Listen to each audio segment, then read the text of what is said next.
Այսօր մեզ է միացել միջազգայնագետ Դավիթ Քարապետյանը, բարև ձեզ, Դավիթ։ Ձեզ Հիշարժան օր է, առաջին հանրապետության օրը,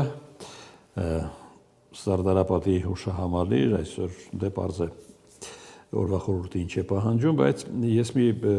արտահայտություն եմ առանձնացրել Հայաստանի վարչապետից, պատերազմ չի լինելու, լինելու է խաղաղություն։ Հնչում է Սարդարապատում, հետաքրքիր է, չէ՞։ Առաջին հայացքից ողջունելի, շատ ցանկալի, բաղձալի հայտարարություն է, նախ ես եւս շնորհավորում եմ մեր ազգին, խորհրդանշական օր է, պատիվ ունեմ այսօրով ձեր տաղավարում գտնվել։ Ինչպես ասացի, այո, շատ լավ հայտարարություն է, որպես այդպեսին, ուղղակի բովանդակություն է ցավոք այդպեսին։ Դե բանակցողն է ասում, այդ իմաստով։ Եթե ասում է ինչ որ մի բան գիտի կամ կա ինչ որ պայմանավորվածություն, որ այդքան վստահում է, ընդ որում դա արդեն որի՞որդ անգամ ասում է։ Բայց եկեք ուրիշ բան ձեզ ասեմ, ընդամենը 2 օր առաջ Երևանյան երկխոսության ժամանակ այնտեղ լրիվ հագասական բաներ էր ասվում։ Օրինակ ասվում էր, որ ձեր մեջ բերածներ ասվում, որ բացառվում է պատերազմ, որտեղ պատճառ չկա այլևս, բայց միաժամանակ 2 րոպե անց ասում էր, որ ադրբեջանական ծավալապաշտական նկրդումների նաև վերջ չկա, որովհետև սուվերեն Հայաստանի տարածքը դերևս իրենք անվանակոչում են Արևմտյան Ադրբեջան, հետևաբար դա առավելապաշտական նկրդում է եւ դա իրենց քաղաքական օրակարգի բաղադրիչ է։ Ընդ որում դրա մասին նորից է ակտիվացրել Ադրբեջանն այդ թեման, որից ինչ որ առժամանակ հրաժարվել է։ Ընդ որում ներառելով նաև իրանական կողմը այստեղ, հա, տեսնես։ Տեսեք, ալբանական հանդիպման անմիջապես հետևեց Օրբանի հետ հարցազրույցը։ Կապը այդտեղից է գալիս ձեր ասած հարցադրման հետ կապված, նայեք, Ալբանիայում հայտնի կոֆեի ընդմիջումից հետո Օրբանի հետ հանդիպման ժամանակ Ալիևը հստակ ասաց, որ ճար չկա, այսպես ասած, ժողովրդական լեզվով։ Վաղ թե ուշ երկու պայման բավարարելու են, խոսքը վերաբերում էր սահմանադրության փոփոխության եւ դա այնքան վստահ էր ասում, որ տպավորություն էր, որ կա արդեն իսկ համաձայնություն։ Եվ երկրորդը, որ Մինսկի խմբի լուծարումը դա սարերի հետևում չի, որի մասին գիտենք վարչապետը ոչ միայն ակնարկել, այլ միակամ նույնիսկ Բայց Հայաստանը ուրիշ բան է առաջարկում, ասում է բերեք անենք միաժամանակ։ Մենք գիտենք ինչ է ասում եւ ակնարկը գիտենք հայկական կողմից։ Մինսկի խումբը եւ տեքստը։ Տրամաբանական բան է ասում հայկական կողմը, ուր է որ չասեր նման բան։ Եվ այստեղ նաև ակտիվացել է ոչ միայն նաև ձեր մեջ բերած ակտիվացել նաև 300,000 ադրբեջանցի այսպես կոչված փախստականների վերադարձի հարցը։ Ընդ որում շատ բարձր մակարդակով է դա, ու ընդ որում այդ հարցը արդեն այնքան են իրենք լեգիտիմացնում, միջազգայնացնում։ Ու առավել եւս, երբ որ հայկական դիվանագիտությունը այս հարցում ինչ որտեղ կաղում է, մեղմ ասած կաղում է, որտեղ մենք չենք խոսում Սումգայիթ, Բաքու, Կիրովաբադ, չենք խոսում Շահումյան, Նախիջևան 120,000 էթնիկ արցախահայերի մասին, ստացվում է, որ մենք խոսելու փոխարեն Ադրբեջանն են մի նարատիվ առաջ տանում, որը այս պահին, նորից եմ կրկնում, միջազգայնացնում է ու պահանջի տեսքով է ներկայացնում։ Տեսեք, ենթադրենք ձեր ասածը դառնում է ի վերջո պահանջ երկու երկրների միջև, որոնք համաձայնում են, որ պետք է բացեն սահմանները եւ ոչ թե ձեր նշած 300,000-ը զորքի ուղեկցությամբ պետք է գա Հայաստան։ Քաղաքացիականով են գալու։ Քաղաքացիական, հասկացանք։ Մարդը ինքը պետք է, ադրբեջանցին ինքը պետք է ընտրի, չէ՞ որտեղ ապրի։ Պետք է ասի, օրինակ, Ամասիայի լեռներում ես տուն եմ ունեցել, ուզում եմ գնալ այդ տունը։ Նույն սկզբունքով Սումգայիթի, Բաքվի հայը կարող է որոշել, որ ինքն էլ Բաքվում տուն ունի եւ պետք է գնա կամ Կիրովաբադում տուն։ Եթե դուք հղում եք տալիս։ Ես ասում եմ այն պայմանով, որը տրամաբանությանը մոտ է, չէ՞։ Տրամաբանական է, եթե դու թույլատրում ես քո սուվերեն տարածքում կամ վերաբնակվել, բայց այն պայմանով, որ իրենք ընդունում են, որ իրենք գալիս են, ասում է ես տուն եմ ունեցել ինչ որտեղ։ Հիմա դուք պատկերացնում եք, հասկանալի է այդ մասին նաև ազգային ժողովի նախագահն էր ակնարկում, որ 5 րոպե հետո հենց խաղաղության պայմանագիրը կնքվի, առևտուրել են անելու ամենալավ ձևերով շփումը վերսկսվելու են, ոնց որ ժամանակին Սովետ միության ժամանակ, թույլ տվեք խիստ կասկածել։ Հա, կասկածելի է։ Մեղմ ասած։ Այս տասնամյակների թշնամանքը հնարավոր չի։ Անտագոնիզմը թշնամանքը այն աստիճան է, որ ես ինքս տեսեք, մտածում եմ այդ ուղղությամբ, հարց եմ ուղղում ինձ բոլորին ժողովրդին, հա, ով է պատրաստ այսօր գնալ Բաքվում, Սումգայիթում, Գանձագում, Գյանջայում ապրել։ Արդեն Արցախը մոռացանք, չէ՞։ Հələ Արցախը, հա, ել չեմ ասում Արցախի։ Տեսեք, Արցախ չեն գնում, ելուր Բաքու գնան։ Իսկ ինչու եք մտածում, որ ադրբեջանցին գալու է։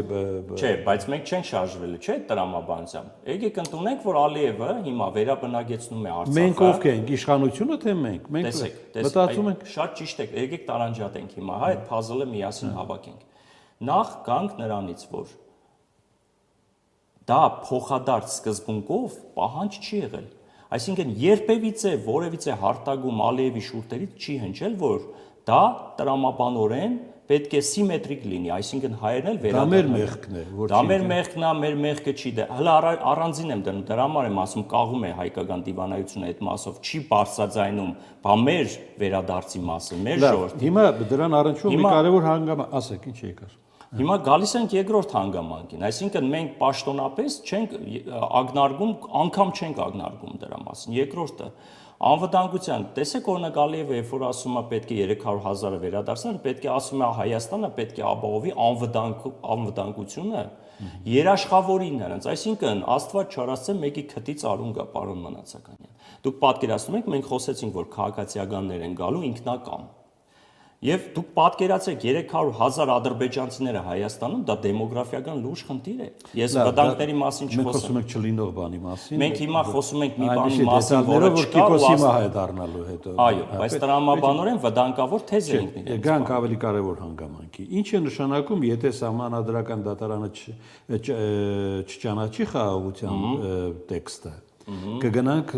սահմանադրական Դա հանրաքվեի։ նշանակում է շատ ուղիղ པարզ ձևով ասեմ։ Դա նշանակում է, որ ընդհուպ մինչև սահմանադրությունը, այսինքն որպես այդպեսին մայր օրենքը չհամապատասխանի այդ խաղաղության պայմանագիր ասվածին, Եթե սահմանադրական դատարանը որոշեց, որ չի համապատասխանում։ Եթե ասեց, այդ եմ ասում, եթե ասում է նույնիսկ չհամապատասխանի, կհամոզենք, բառացեմ ցիտում վարչապետին, ասում է կհամոզենք ժողովրդին, որ պետք է փոփոխության գնանք սահմանադրության, որբիսի այդ դրույթները բերենք նրան, որբիսի խաղաղության պայման, այսինքն մայր օրենք է փոխում, Ժողովրդի համոզվելուց է կախված, կհամոզվի թե ստացվում մայր օրենք է փոխելու հանուն նրա, որ խաղաղության պայմանագիր ասվածը կնքի։ Ինչի մասին էր Լավրովի այցը։ Ես մոտենում եմ մեկ ուրիշ հանգամանքի կարևոր։ Տեսեք, նախ Լավրովի այցը որպես այդպեսին արողակարգային հերթական այց էր, Ես ենթադրում եմ կկապեք վերջին ինչ որ վերջին իրադարձությունները կոնկրետ ինչն է ակնարկում, ասեմ։ Ինչ դրվագ կա։ Հայ-ռուսական հարաբերություններում կա ընթացակարգ, որը որ արողակարգային բնույթ է կրում, Լավրովը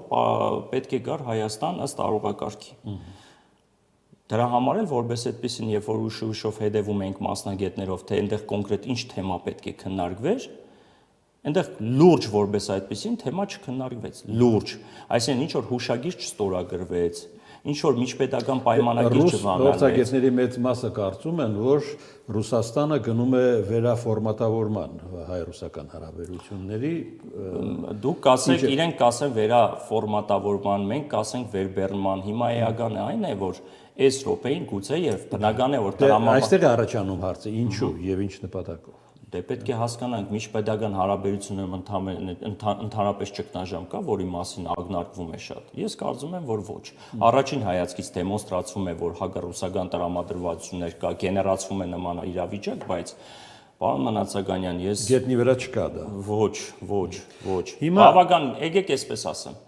Այն խոսույթը, որ միշտ պատտվում է հայ-ռուսական այդ ճգնաժամ ասվածի մասով։ Խոսում են, չէ, բազան կհանեն, այնպիսի ճգնաժամ են ցույցադրում, որ հիմա ուր որ է հայ-ռուսական հարաբերությունները, այնպիսի ջրբաժան ապրում։ Ո՞վ է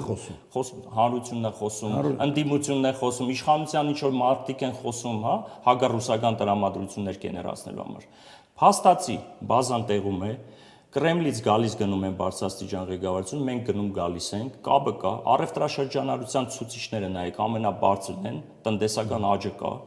ամեն ինչ բնական, Հայաստանը ԵԱՏՄ-ի անդամ է, Մաքսային միության անդամ է, հապկից դուրս չի եկել, նպատակ չկա։ Այսինքն բնականon հունով գնում է, ուրիշ բան թե ոնց են ներկայացնում ժողովրդին, կամ ժողովուրդը ոնց է ընկալում։ Դե ավելացրեք, Հայաստանը ստիպված է զինվել այլ երկրների օգնությամբ, Ռուսաստանը, որովհետև դա չի կարողանում անել, եւ Ռուսաստանը ընդունում է իր Ռուսաստանն այլ բան է ասում, Ռուսաստանը այլ բան Լավրովի ասում է։ շուրթերով ասում է դուք եք զինվեք հնարումներ։ Ռուսաստանի պաշտպանության նախարարն է ասել, Սյունիքի շուրջ լարվածությունը պահպանվում է, ինչ լարվածություն։ Ուրեմն ինչ որ այ հենց այդ հայտարարության հետքերով այսօր փորձում էի գնալ հասկանալու համար ինչ կա տակը, որտեվ հենց այդպես նման հայտարարությամբ հանդես չեն գալիս։ Այսինքն ինչ որ մեսեջա, սիգնալ է տալիս, որ Արցախը Սյունիքը վտանգված է ըստ իս։ Ինչ կատեգորիայի վտանգի մասին է, այսպես ասած, ինչ է մեզ սպասում, դա չագեր չի Ումից է բացվում։ վտանգը, Ռուսաստանից թե Ադրբեջանից։ Եթե սիգնալը հաղորդում է Ռուսաստանը, կարող եմ ընկալել, որ նաև Ռուսաստանից է։ Կարող է դա ընդամենը սիգնալ է, որ տեսեք մենք տեղյակ ենք։ Դե նորից գանք Լավրովի այցին։ մտավախություն- Այս հայտարարությունը հնչում է Լավրովի այցից հետո։ Ասել եմ ու բազմից եմ ասել, հիմա էլ կասեմ։ Այս պարագայում մանավանդ երբ որ խոսքը գնում է Սյունիքի եւ մասնավորապես Միջանցք կոչվածի եւ Միջանցքում 9-րդ կետի տրամաբանության Սյունիքը այդ մասով է հետաքրքրում։ հենց այդ մասով իրենք այդ մասով ունեն իրենց պահանջը, պայմանը, ցանկությունը եւ այլն եւ դա կարող է ինչ որ տեղ նաև փաթեթավորվի այսպիսի հայտարարություններով։ Լավրովը վերադարձավ Մոսկվա եւ արտգործնախարարությունից Ռուսաստանի հնչեց հաջորդ հայտարարությունը զարմանքը, թե ինչու մինչեւ հիմա Սյունիքում ռուսական հիվանդությունը չի բացվել։ Հիմա նույն հաջողությամբ տեսեք հասկանանք։ Հա, շատ Ռուսաստանի պաշտպանության նախարարն էլ ասում է Սյունիքը վտանգը պահպանվում է, լարվածությունը պահպանվում է։ Դե տեսեք, գիտեք, դա նաև ակնարկը էլ ինչպես կլինի։ Ակնարկը այսպես է, նա ասեմ ինչից կարող է լինի ակնարկը։ Բացեք հյուպատոսարանը, Սպասեք, ավելի հետաքրքիր բան ասեմ։ Ընդամենը 1 օր, 2 օր առաջ Ֆրանսիայի արտգործնախարարը հայտարարեց, որ Գորիսում բացվելու է ֆրանսիական հյուպատոսությունը։ Ստացվում է Ղափանում կա Իրանի Իսլամական Հանրապետության, ստացվում է ոնց եղավ, որ հիմա մերը, որ առաջիններից էինք մենք ակնարկում, որ Կապանում ունենանք ներկայացություն, մինչև հիմա չի բացում։ Հետո գալիս է այդ հայտարարությունը։ Այսինքն նպատակը ռուսականն էլ լինի, թե ազդեցության գոտի իրենք այսպես են պատկերացնում։ Տեսեք, դե հիմա Հայաստան, Ադրբեջան ենթադրյալ դերևս պայմանական սահմանին կանգնած են Եվրոմիության մոնիտորինգային գրուպան։ Ստացվում է Իրանը ունի Սյունիքում հյուպատոսարան։ Մենք գիտենք Իրանի կարմիր գծեր, դիրքորոշում, մոտեցում եւ այլն։ Մենք տեսնում ենք Ֆրանսիայի աջակցությունը։ Ֆրանսիան պատրաստակամություն է հայտնում։ Իրանը Հայաստանն է ընտրում, Ռուսաստանի եւ Եվրոպայի հետ կապ Այո, հաստատել։ Ֆրանսիան ինչ որտեղ ռազմավարական դաշնակցային հարաբերությունները ինչ որ մի խազ ավելացնում է, ընդ որում ել եմ ասում, դա բավականին լուրջ բան է, երբ որ դու հյուպատոսություն ես հիմնում, այսպես թեժ տեղում, հա, թեժ վայրում, որպես այդպեսին։ Դա նաև ցույցիչ է, որ տեսեք այդ մասը, այդ հատվածը ամենայն դեպս մեր վերահսկողության տակ է։ Մենք ուշի-ուշով հետևում ենք։ Սյունիքը մեր համար եւս կարմիր գիծ է։ Հենց այնպես հյուպատոսարաններ չեն բացում։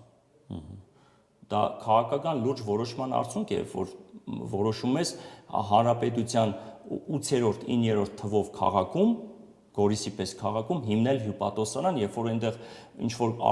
դիվանագիտական տեսանկյունից հյուպատոսական գործառույթ չկա մեծ հաշվով։ Եվ այստեղ արդեն այս մթնոլորտում մեզ պետք է հետաքրքրի ռուս-ադրբեջանական հարաբերությունը։ Մեզ ցանկացած հարաբերություններ պետք է Դե հետաքրքրի։ այստեղ խութեր են առաջացել։ Հիմա տեսեք, նույն հաջողությամբ կա որոշակի լարվածություն ռուս-ադրբեջանական հարաբերությունում։ Անթուփ շատ բավական, որի մասին նույնիսկ խնդրում եմ նաև ուսումնասիրեք Դուգինի հայտարարությունը։ Սրտաճմբլիկ հայտարարությունները ի զարմանս ինձ շատ անկեղծ, նույնիսկ ասում էր մոռացել եք ով տվեց Արցախը ու ոնց կարողացաք դուք։ Շատ անկեղծ էր։ Ես շնորհակալ եմ իրեն, որ նման ուր մնա մի քիչ այդպես անկեղծ էլի խոսեն։ Համենայն դեպս փաստը հետեւյալն է։ Իրենց մոտ եւս կա ճգնաժամ, մանավանդ գիտենք հայտնի այդ հերոստակայանների փակումը Բաքվում, այնտեղի Դոմ Մոսկվայի փակումը։ Երկու օր առաջ նոր կայք է, հերոսականալի կայքեջ է փակում։ Դա լարվածություն է, Ցարգրադի, բայց նույն հաջողությամբ պարոն Մնացականյան հենց երեք պաշտոնապես Պուտինն է շնորհավորեց Ադրբեջանի անկախությանը, բարեկամության դաշնակցային հարաբերությունների, այո, ուզում եմ ասեմ, որ գիտեք, ախր այդ տիպի հարաբերությունները մագերեսային չի կարելի դիտարկել, դրանք ինչ որ քենապահության, վրեժխնդրության, դրանք քաղաքական կատեգորիաներ չէ։ Այսօր այսպես ասեց ինչ որ բարձրաստիճան, մեկը այսպես, կա քաղաքական ուղեգիծ։ Տվյալ դեպքում շահերի բախում, համընկնում, շահերը որտեղ որ սուրանգյուններ կան, որը հարթվի, որը ոչ։ Այս պարագայում, բայց մի փաստը էս է։ Տարածաշրջանում, եթե ավելի գլոբալ, այս պահին ռասկլադն այնպեսին է, որ ռուս-ադրբեջանական հարաբերությունների համատեքստում, եթե դիտարկում ենք տարածաշրջանը, հարավային Կովկասում, այս պահին Ռուսաստանի դաշնակիցը Ադրբեջանն է, վերջ։ Ռուսաստանի դաշնակից։ Այո։ Հա։ Ընդ որում վերջերս շատ չասեմ ինձ զինատեսակներ կրկին վաճառեցին Ադրբեջանին։ Այսինքն Բաքուն Մոսկվայից է ավելի հեռու թե Երևանը։ Պատկերավոր։ Այս պահին, եթե պատկերավոր ասենք, Հայաստանի Հանրապետությունը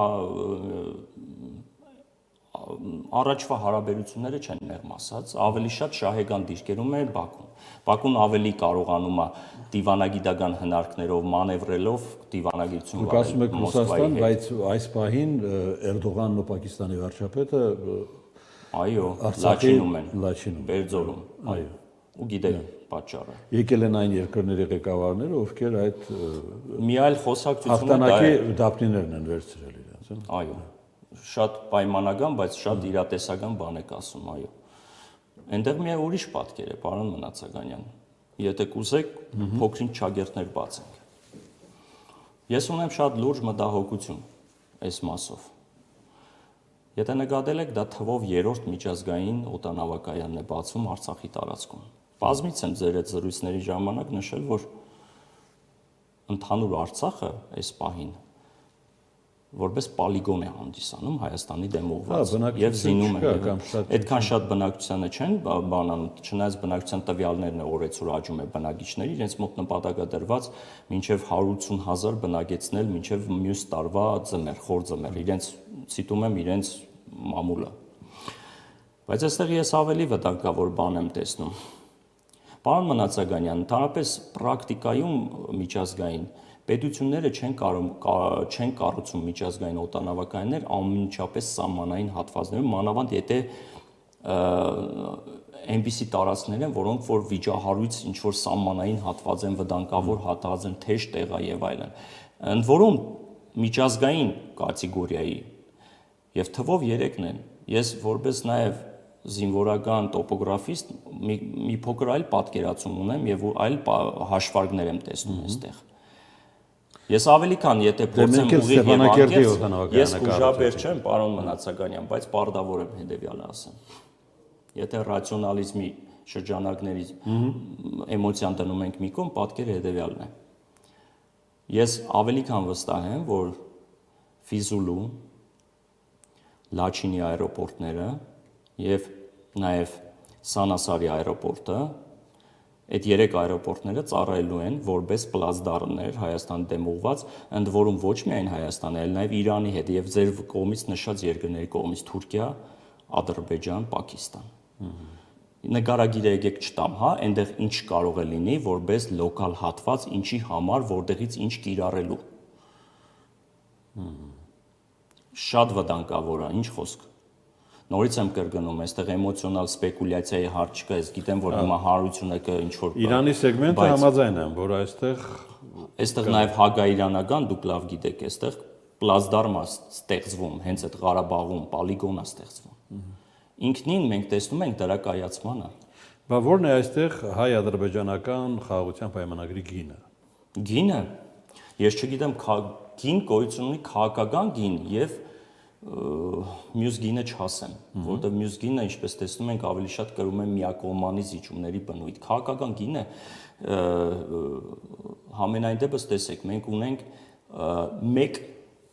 լծակ, որպես այդպեսին, լեգիտիմ լծակ, դա այնա, որ մենք մեր սուվերեն տարածքների մեջ ենք։ 29.8 քառակուսի կիլոմետրի տարածքում ենք, միջազգային չասեմ, աշխարհաքաղաքական կենտրոնների կողմից կարծես կարմիր ցուցիչ կա, որ դա անձեռնմխելի պետք է լինի, չնայած մենք տեսել ենք, որ 200 քառակուսի կիլոմետր տարածք հենց հիմա իրանց օկուպացված տարածքներ են, գիտեք։ Բայց ես կարծում եմ, որ քաղաքական գինը հետեւյալն է. օր առաջ հնարավորինս օր առաջ պետք է, չնայած որ ժամանակատար խրթին ծավալուն աշխատանք է, խոսքը վերաբերում է սահմանային ողջ սահմանով 1 Բագրադաշենից մինչև Մեղրի դելիմիտացիոն դեմարկացիոն աշխատանքները կատարել, որը որ կանգ է առել։ Ագնարկ անգամ չկա, թե վերը սկսվելու է երբ։ Եվ ես այստեղ բազմիցս իմ հրապարակային ելույթներում հորդորել, խորհուրդ եմ տվել, չգիտեմ, համեստ իմ հնարավորություններով ասել եմ, որ օր առաջ փորձեք գոնե այն հատվածները, որոնք որ վիճառույց են, այ ոնց է Ադրբեջանը կարողացավ միակողմանի ճնշման արդյունքում Տավուշի կենտրոնի ինչ որ մի հատված, որտեղ իրենց ձեռնտու էր իր ուզած քարտեզով կատարել դեմարկացիա 4 գյուղերը իրենց հարակից հատվածներով տվեցինք, ընդ որում երրորդ բանակային կորպուսը ամբողջությամբ այդտեղ խատարվեց, չասեմ էլ պատկերը ինչպիսին է, հլկ իրանցի կողմով անցեք տեսեք սահմանի գլխին ինչպիսի դիրքերում ինչ են կառուցել այնտեղ ինչ բունկերներ։